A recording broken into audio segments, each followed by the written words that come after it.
Lors de la cérémonie d'intronisation du nouveau roi, des milliers de Saoudiens ont l'espoir de voir et de toucher celui qui va désormais incarner le destin du pays.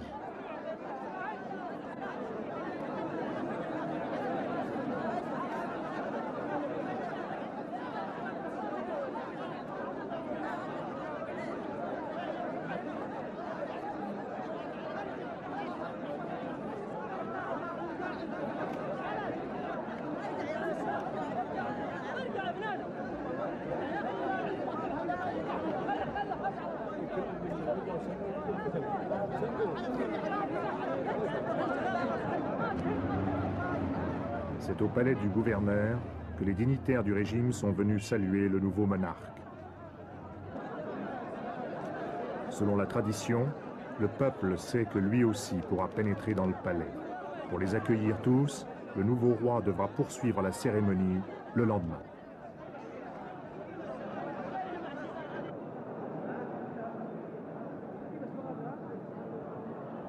À l'intérieur du palais, outre la présence des représentants de la famille royale et des patriarches des plus importantes familles de commerçants du pays, on remarque les chefs de tribus de toutes les régions de l'Arabie. On rencontre même dans cette assemblée d'anciens guerriers qui ont combattu aux côtés d'Ibn Saoud, le père de Faisal, lors de la création du royaume.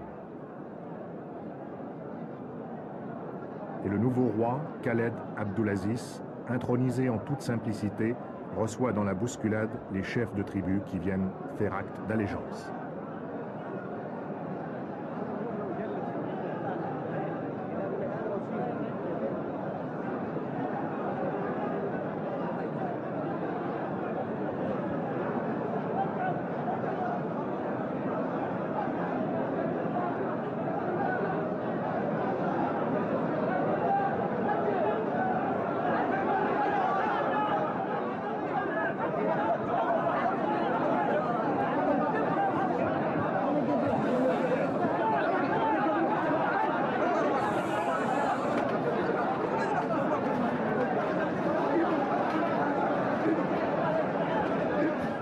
Est secondé par son frère, la tête recouverte d'un kéfier à carreaux rouge et blanc. Il s'agit du prince héritier, Fahd Ben Abdulaziz, l'homme fort du nouveau régime. Tous les moyens d'information du pays ont réservé dans leurs notes biographiques autant de place au prince héritier qu'au nouveau roi. C'est pourquoi l'on a parlé d'un royaume désormais bicéphale.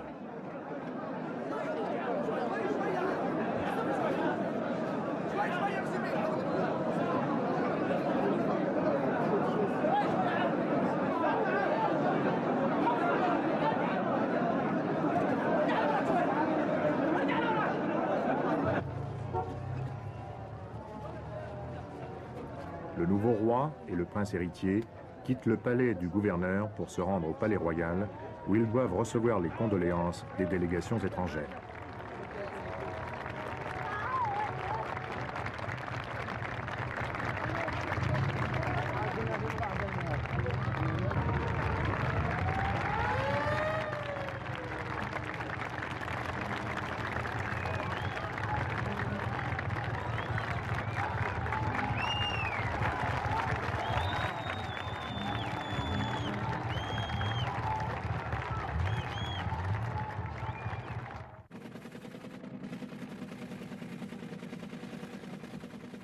Troisième producteur de pétrole du monde, derrière les États-Unis et l'Union soviétique, l'Arabie saoudite est le premier exportateur d'or noir.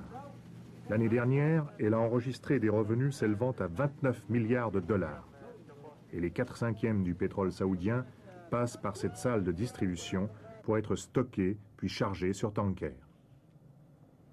L'Arabie saoudite détient encore un autre record, celui des plus grandes réserves de pétrole du monde, soit 1/4 des réserves de la planète. Cela représente une richesse fabuleuse pour ce royaume qui